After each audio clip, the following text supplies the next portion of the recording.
معروف شاعر محقق اور تحریک پاکستان کی ممتاز شخصیت جیلانا 22 جون 1906 کو کراچی میں پیدا ہوئے۔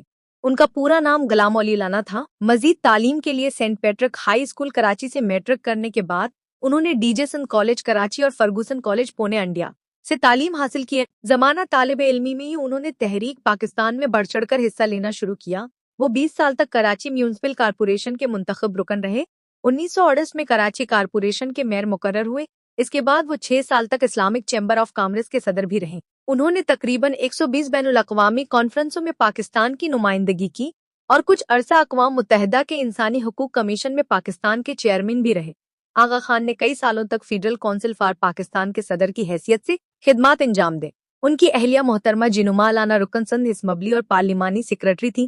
جیلانا کی شاعری کا اردو، بنگالی، گجراتی اور انگریزی میں ترجمہ ہو چکا ہے۔ ان کا اردو میں لکھا ہوا سفرنامہ دس بادس بھی شائع ہو چکا ہے۔ ان کی دیگر تصانیف میں Quaid Azam story of a nation انگریزی، ہمارے فریڈم فائٹرز پاکستانی شاعری، محبت کی مشرقی داستانیں، سندھ کے 4 کلاسیکی شاعر اور پرنس علی خان کی یادیں شامل ہیں۔